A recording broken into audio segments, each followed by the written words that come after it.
Thanks a lot. And thanks for the invitation here. And I feel a bit old when I see all these people in the audience, but it's okay. So I'm coming from the east part of France, Nancy, northeast, like you are south. And just one commercial slide, especially because there is a lot of students I get. So Nancy is a very nice place, especially Loria, where you can make a lot of research on computer security. I just list a few keywords there. And with the most beautiful place, square in Europe, Place Stanislas, if you want to drink a beer there, I will welcome you. So, what is the menu today after this very nice lunch at noon? First of all, I will talk about what kind of issues are we talking about during this talk. And then I'll talk about disassembly of binary code. Of course, not regular binary code which come from GCC or the C compilers that you prefer, but which comes from malware writers. And then I will briefly discuss about this software that we call now Gorille, Gorilla in English, which allows to analyze binary codes and find similarities, identify functions, and we'll see at the end, if it works, a short demo. So, the first part of the talk is about what are the questions that we are trying to solve here. So there are at least three questions that we're interested in. The first one is how to identify a function inside a binary code.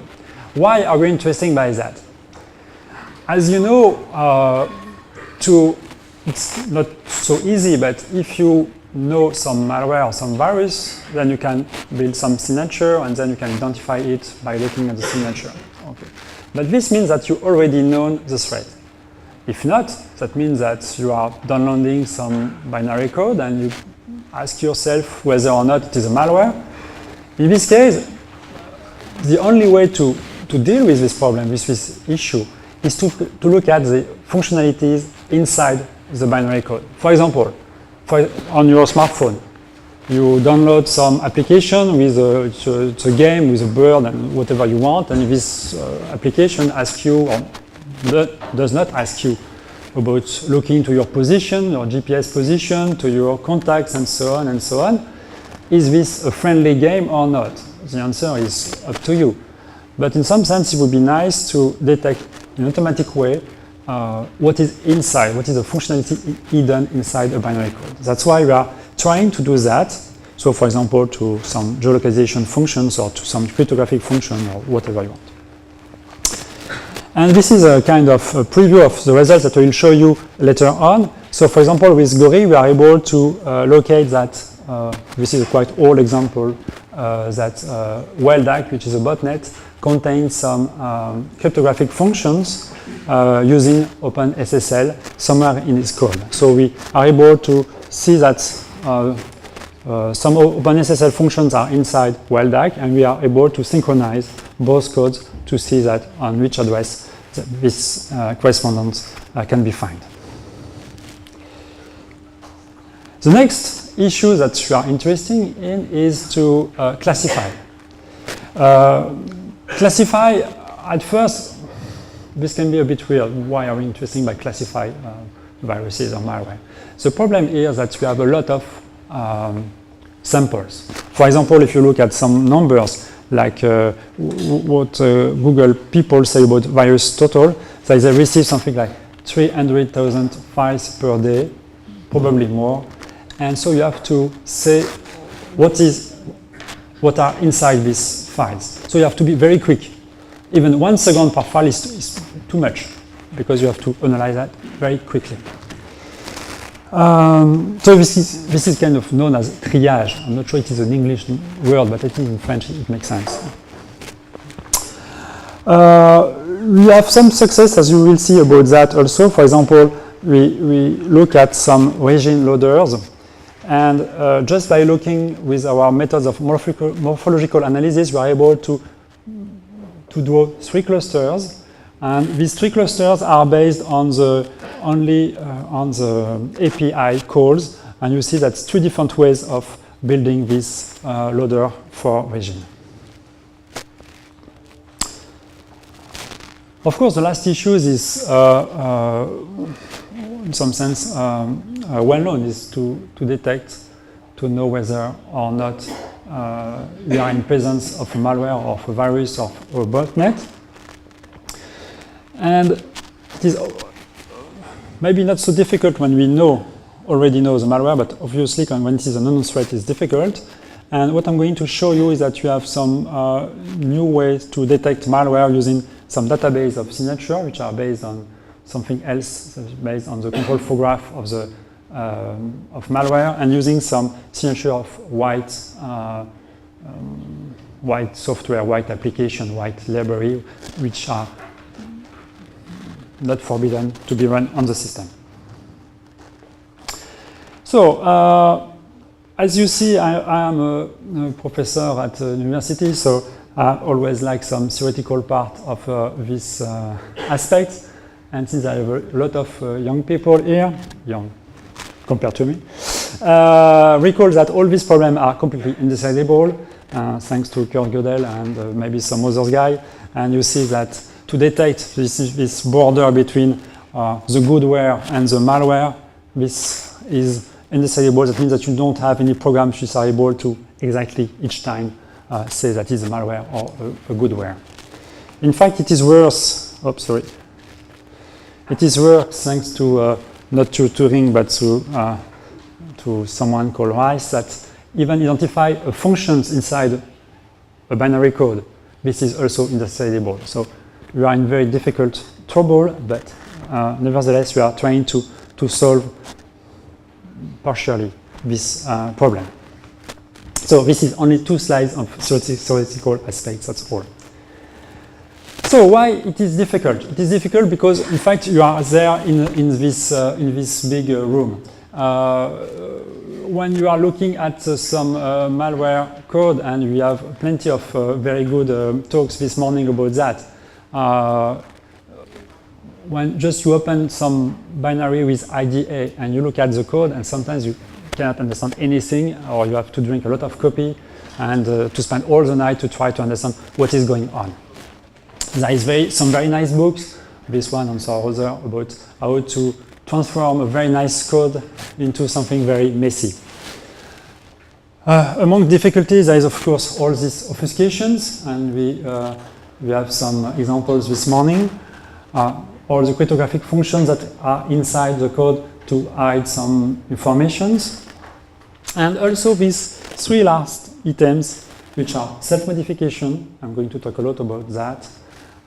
Code overlapping, which is not too difficult, but still you have to be very careful. For example, if you look at disassembler, a well-known disassembler like IDA, and if you look at some code overlapping, in this case IDA is not able to deal with that.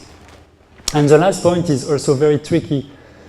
It is about all these tricks to avoid dynamic analysis when you are running a malware inside a sandbox and the code is just aware of that it is monitoring, and so you will just evade in some way or another.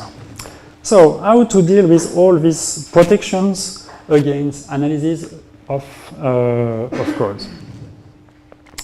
So for this, we are going to jump to the second part of the talk, which is about the disassembly of binary code. So I'm just focusing here in this talk because I have only 45 minutes, so it's quite short to say everything about binary code which are self-modifying and with instruction overlapping. That's all. So first of all, we are going to define what is self-modifying code, which is kind of very, I think, one of the most difficult protections to remove nowadays. When you look at some malware, at first, there is an entry point, so you can run it from this entry point, and then you have a first wave of code. And usually, this wave of code behaves like a packer or something which will decrypt another wave of code. So we can do usually a loop, and I think this morning we also see this kind of loop. You have a loop which decrypts some data, and then we jump to some decrypted data, which is another wave of code. And of course, well, there is another wave, another one, till a final wave, and the payload of the malware or the payload of the program is somewhere between the first wave and the last wave, between the wave 1 and 18 in this example. This example is a concrete example which comes from the packer named telog that you can download on the web. And so you can see not all, but we'll see most of the malware as a sequence of waves.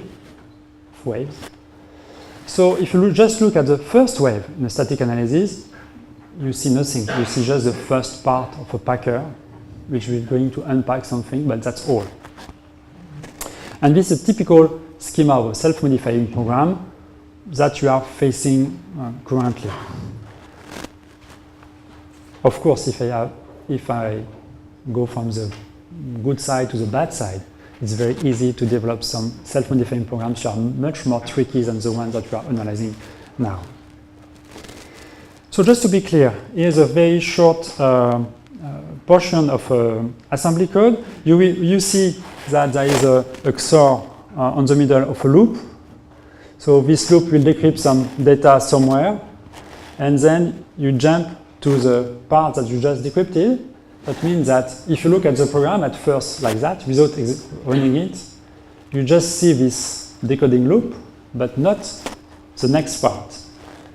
So one way to look at the second wave is to run the program in order to see what is inside the second wave. So exactly what we are going to do, that means that at first we have some payload installer, which will develop or which will deploy several waves. And then at some point there is a jump, and then the payload is running. That means the real program is there.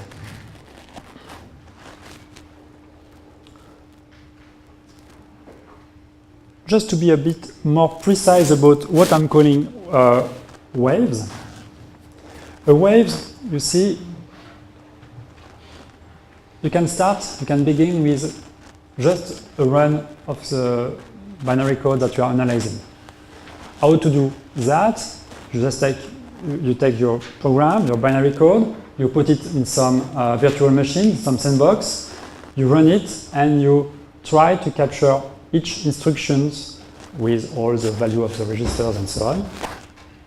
And you look at then at the traces. So each node of this trace is an instruction plus some information on the stacks, on the registers, and so on and so on. So, and you will see that at some point, there is some instruction at the beginning on the blue part, which will write something on the red part. And then at some point in the future, again, there is a write on the red, and so on. And you will advance, and at some time, there is a node on red, which will be run. That means that at some address in memory, this address has been written and then run. In this case, this is a witness of the fact that you are going to change from one wave to another one. So with this very simple mathematical definition, we are able to compute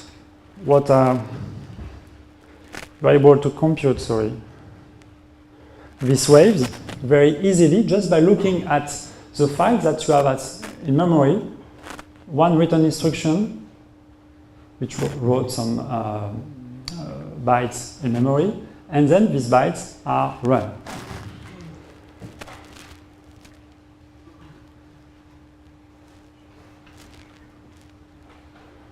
Okay. So this is a very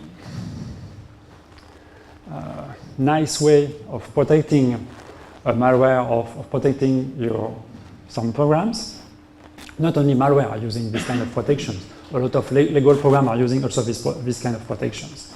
So the very first question that we asked in my lab was, is this really a protection or not? So we ran some a project that we call Wave Atlas, just to see if all malware, or most of them, or how malware were protected. So for this, there is 2 labs, one in Montreal and one in Nancy. And so we have this kind of architecture with some a lot of virtual machines running in some safe environment. And we run some binary code for some times. Then we look at the traces and we try to see if whether or not they are self-modifying in the sense that I just giving to you. And the result was the following one. For this, we use very known malware families that you can read the name on the top of the slide. So you see the results here, and what we see is that there is only a few which has only one wave, but these are not self-modifying, just a few moments. When you are writing a program, it's always non-self-modifying. Okay, you start with your C functions or whatever in Python, Ruby or whatever. You have only one wave. You are never writing some modifying codes. I guess so. I'm not able to do that like that. If I want to protect some program, I will use a packer. But by itself, developing a self-modifying code is quite tricky. I'm too old. Okay. But what you see is that most of them using 2, 3, 4, 5 waves of protections. That means, for example, that we can, and there is also some other results saying that the payload, that means the real meaning of the program, is at the last wave or the one before the last wave, on the 2 last waves. So all the payload is there.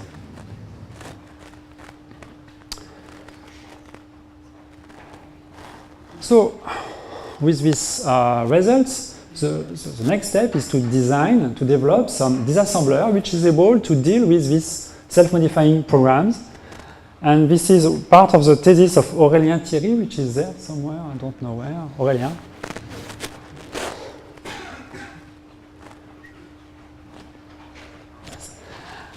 So co-design the disassembler, which is based on this wave model that I just showed you. And the good point is that waves are easy to compute, as soon as you have some traces. And the key idea is that each wave defines some non-self-modifying programs. So in each wave you can use some static analysis or some traditional analysis, that the one that you want. So in order to compute a trace, we are running some dynamic analysis, and for that we are using virtual machines, VMware, VirtualBox, several virtual machines. And we use 2 tools. One, to trace a program, we use either PIN, developed by Intel, or Dynamo Rio. And if I succeed, I will make a demo with Dynamo Rio, which is the new tracer that you are using since this month. So the main idea is the following one. So we have some secure sandboxing. We run the tracer either with PIN or Dynamo Rio. We collect some execution trace from the first instruction to the last instruction. And then we cut it wave by wave with this definition of waves that I just gave you. Then from each wave we extract the memory dump in order to look at what is inside the wave. Why are we interested not only by a trace, by the memory dump? The reason is quite easy, because a trace is just a trace, just one execution. And the execution depends on the input, on the system, on the configuration of the system, on the date, on the ways that where is your mouse, on the what you have in your trash of your computer, and so on your desktop, and so on. So you have to look you have to take a trace like a kind of witness, but you have to consider what is not seen. That means, but you can download it using this memory dump system. Then we have, for example, if we see that there are 18 waves, in this case we are going to take 18 snapshots of the memory just to disassemble all these 18 snapshots. Of course, this is the easy case when there is 18 waves. For example, Armadillo using at least this version uses 2 threads and something like 164 waves, which is a lot to follow. And usually the system is very difficult.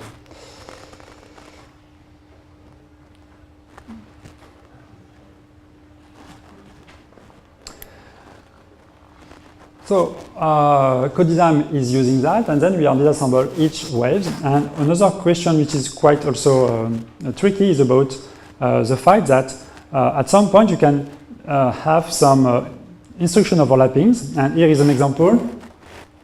I don't remember, it's come from UPX, I think so. So you have the first instruction is not interesting. The second one is the jump. And you see the jump +1. So you jump on sometimes on yourself. And if you look at, for example, this very small assembly code on IDEA, is not able to see that you are jumping on yourself, and so the next instruction is a decrement and not the one that you can compute after. So co-design is able to see that and to take into account instruction overlapping, and to trace that. I'm just talking about the tracer, just a few words. We implement a lot of countermeasure to avoid evasion techniques used by malware writers. There are, of course, other difficulties, and I see that Robin is somewhere also there. You have a talk by Robin yesterday, I think, about this subject, so I will be very brief. Even if you have one trace and you look at the snapshot of the memory for each wave, there are still some difficulties. And the difficulties come from opaque predicates, comes from indirect jump, when you have something like jump EAX, where what are the values of this register. So if you don't know that, you don't know where the target of the jump are. Also, all the problem of when you see a return instruction, is the return instruction the one that you expected, or does stack is the stack modified by some other instructions? All that you have to solve that. And one way to do that is to use dynamic symbolic execution. And we have some very nice tools developed by Robin in his PhD thesis using the BinSec platform. And this is not yet integrated in co-design, but I hope it will be very soon integrated. So the overall architecture is the following one of this disassembler. We take a binary code, we have this tracer, we just recover all the waves that we can find. We take the snapshots of memory for each wave, the trace that we cut piece by piece, wave by wave, and then we disassemble it, and we also have a plugin to indicate to IDEA how to disassemble correctly, especially when there is some instruction overlapping. Co-design is under revision in some sense, so you can still download the source code of the old version in my web page, but soon there will be another version, so maybe it's more interesting to wait a bit.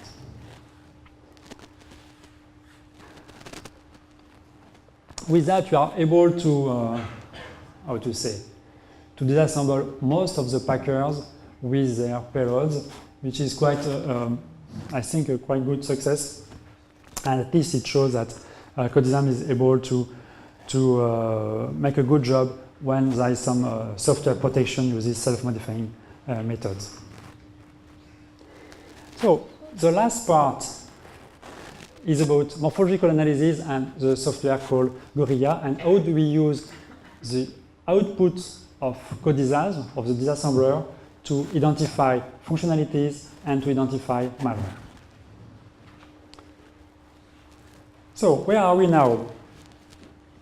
We have this disassembler. We are able to recover the control flow graph. So that means that we start with a sequence of bytes, then we disassemble, then we are able to recover this graph, which is called the control flow graph.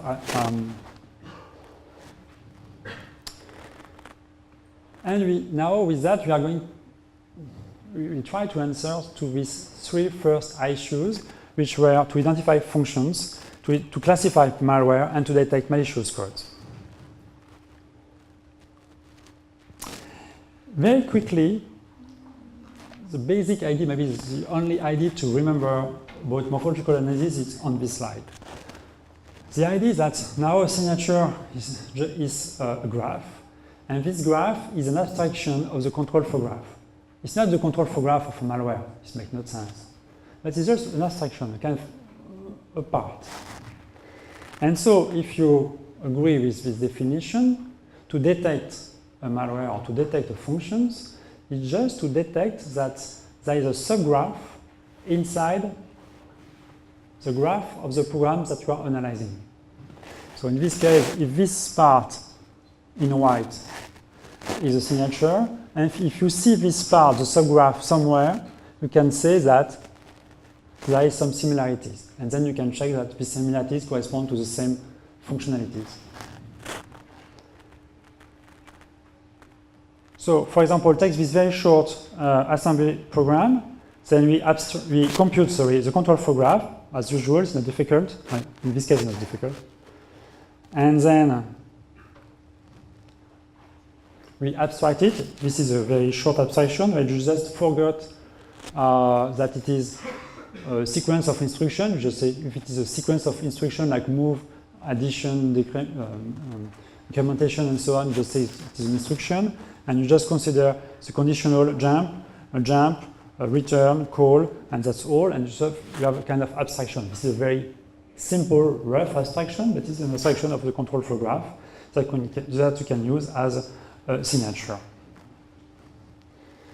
So we have a very nice construction with, you can see that at each point the reduction is made, and the color of each node of this graph correspond to one of the abstractions that you can make in order to have a nice representation of this program.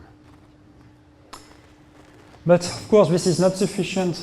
You have to push this idea of abstracting the control flow graph, and we are using some reduction. That means you have a graph, and we are reducing it by preserving, it's a big word, but by preserving the semantics, some semantics of the program.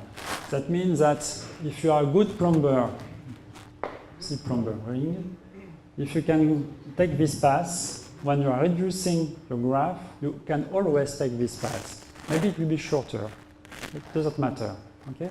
But if there is a path, the reduction should be able to conserve this path.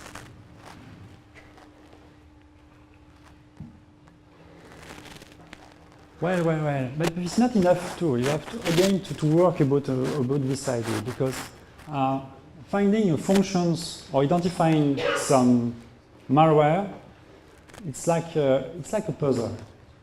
And the signature that you build, as I try to explain you, is something like that. You have some nodes and you have some edges between nodes, and it's quite large. So it is like a puzzle, giant puzzle. And one very important point is to cut this very large control flow graph that you have, this very large abstraction of the control flow graph, into small pieces. Okay? And then you have a set of small pieces of your puzzle, which are small abstraction of control flow graph. And now finding some similarities or finding some functions or saying that some program is a malware is just to take these pieces of the puzzles and to put it in the program that you are analyzing, seeing the connection and so on. Of course, we will not be able to cover all the programs that we are analyzing, but just maybe some part. But this is sufficient, because if I say that the program that you are running every day on your computer is using 50% of Stuxnet, you can say there is something wrong. Okay? It's exactly this basic idea. So the architecture of the morphological analysis tool, which is named now Gorille, is the following one. It is, the beginning is very identical to codism. That means that you have dynamic analysis, you recover all waves. Then you take the memory snapshot of each wave. From the memory snapshot, you construct the control flow graph, you reduce it, and you compare this abstraction with the database of known functionalities, bad functionalities, and you see if there is some matching between the program and the database. So this is quite traditional in some sense, this kind of approach. Here it's a bit more interesting because you can have security policies. That means you can have bad patterns, bad control flow graph, bad abstraction of control flow graph, and good ones. So ones that you are say, okay, this one is harmless, so I can say it's okay. And the ones that you can say, no, this one it is forbidden on my computer.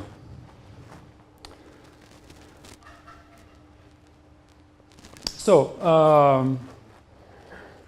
just a summary of what I have said before the demonstration. So we have a model of self-modifying computation, which is based on waves, which is completely necessary if you want to look at malware, because malware are always now running as a self-modifying programs using packers, at least using packers.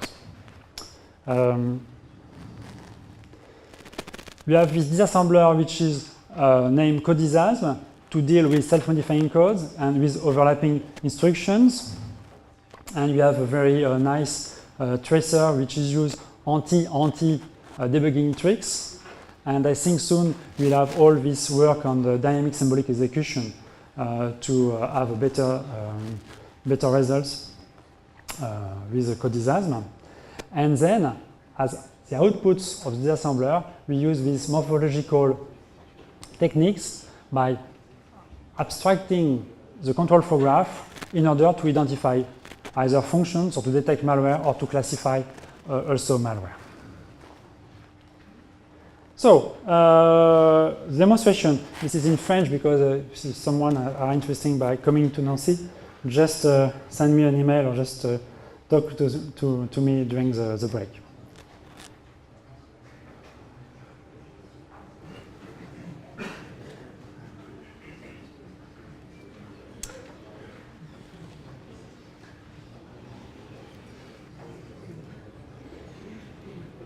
So let's look at the first example. This is really running. You see there is an error at the beginning because the database does not exist. And this is a new version of the tool, so there are still some bugs and it's not perfect. I run the tool named SIGTool, just here, saying that I would like to learn, that means to construct this database of samples of the malware named Stuxnet. Okay, there's only a few here. There is 5 samples here, and each time, for example, if you look at the first one here, it may learn OK, the name of the sample, and now it indicates the number of sites. What is the sites? It is one of these pieces of the puzzle. Okay? Remember, I have this abstraction of the control flow graph, and then I cut the puzzle into small pieces, and one piece is named a site. And so here, in this case of Stuxnet DLL, I have about 1,000 sites, and since the database is new, there is none are known. Then there is a number of nodes. You see there is something like 2,000 different nodes on the signature, and then there is a lot of details.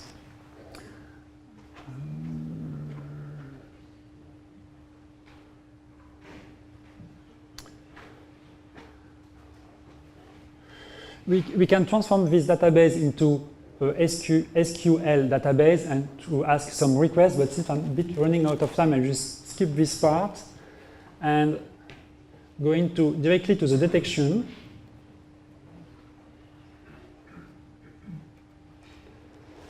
So here I'm running this command to SIGTool with option D for detection.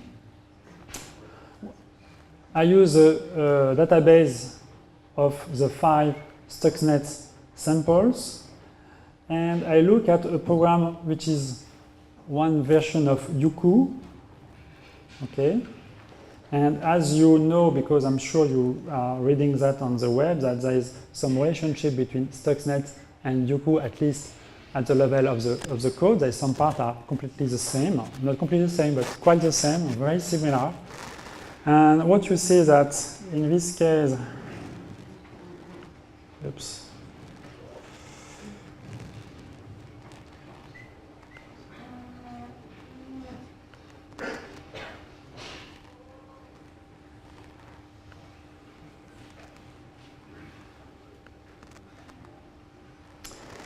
So in this case, Yuku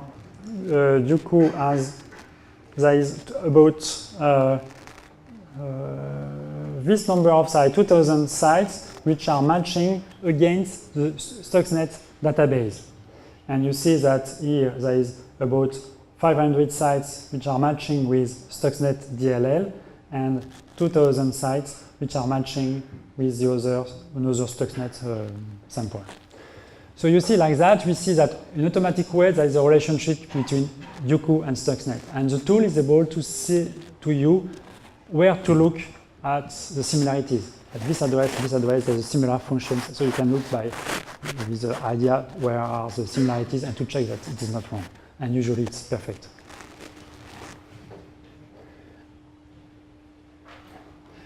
You can have a JSON output of all these similarities with all the address and all the information that you need. For example, we can also output, I'm going to be a bit quicker. You can also, oops.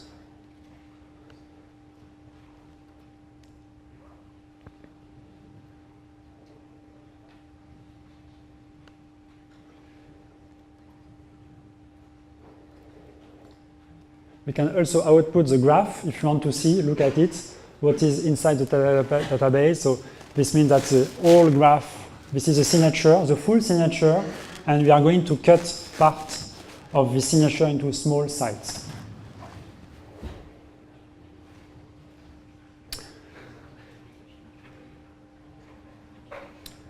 Another part of the demonstration that I will skip unless you really need it. Here I'm using Codisasm as a disassembler in order to build the control flow graph. I can also use IDA and ask IDA with a small script, a Python script, to output its disassembly of some code, transform that in some special format, and then I can use that with SIGTool. Here is another example. I'm using now another very well-known malware which is named Babar. This one is quite funny, at least because of his name. So you see quite surprised if you compare Babar with the database of Stuxnet samples, there are some match. You see there is 1,000 similar sites, and here 800 similar sites. And if you read this very nice review MISC, or you look at all the good websites, you see there is no relationship between Babar and Stuxnet and Yuku. So there is a problem here. Not at all. Here we are not detecting something specific to Yuku or Stuxnet and Babar. We are just detecting some standard library. So they are sharing some standard library. Of course, they are not redeveloping OpenSSL and so on. They are using that. So to have a very nice detection, we have to remove common library like C library and so on, Windows library.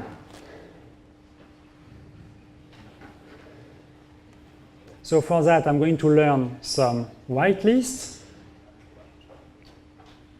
It's a bit long because PDF DLL is it's a large file.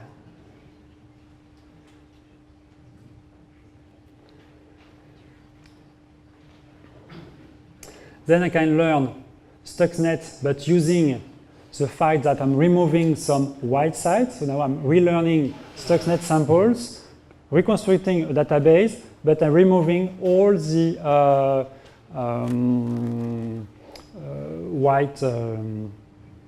white sites. Now we can check that Babar is not detected.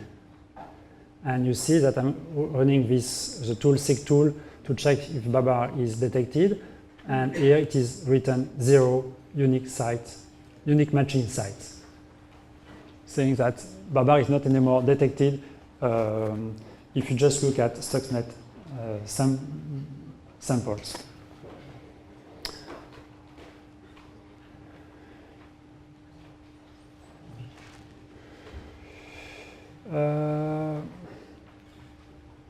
Just a very quick, I have other demonstration if you want, but maybe just to see, so for the,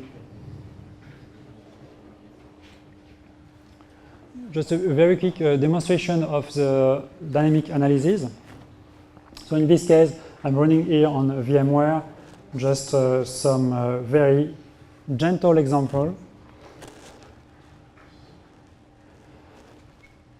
So I'm running on, for example, just for the example, the program that you know that is hostname, and so the tool is just tracing an execution of hostname, and you see at the end that it tells you that there is not 2 waves, there is a bug here, there's only 1 wave, and it outputs the wave, the first wave, the only wave.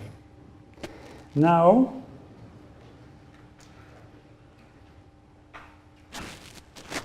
I'm not sure you are completely seeing that.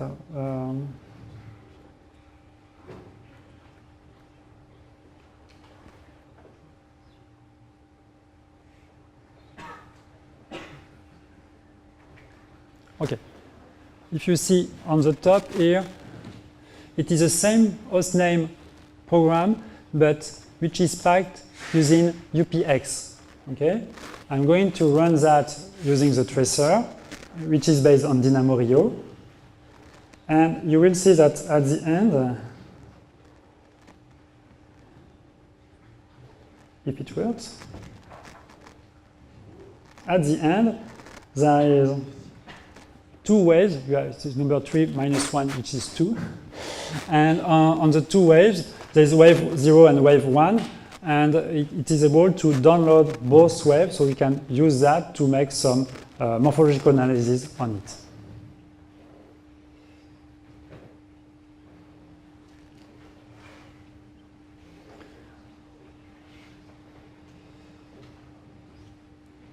So, for example, we can look at the simple example where there is just hostname, which is trace. And in this case, we can ask what is inside. And we see that there is only 1 wave.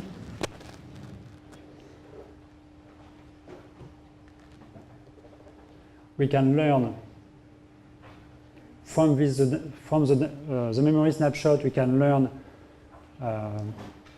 the program hostname.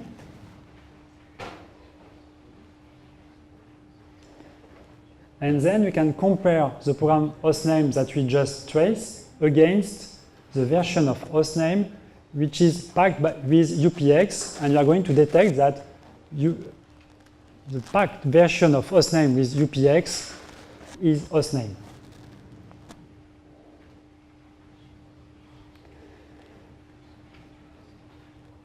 And you see here is so it is I just compute the distance between UPX hostname with the database containing just hostname, and you have something like 100 matches. That means all sites are matching.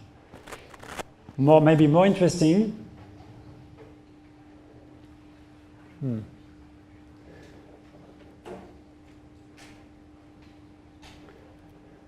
More interesting, instead of looking at all waves, I can look at each wave and determine on which wave hostname is hidden. And in fact, here it's UPX, there's only 2 waves, so it is hidden on the last wave, which is the wave 1. I'm just extracting this wave, only the wave 1 is extracted. And then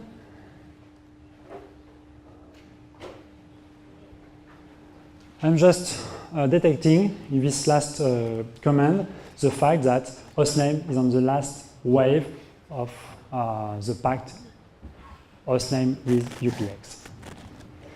So I'm saying I'm running out of time. Yes, it is a demonstration. It's always too long.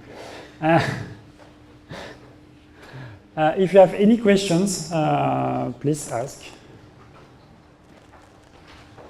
I have a very nice movie of my lab, Gloria. So I'm just putting this movie so you can look at that.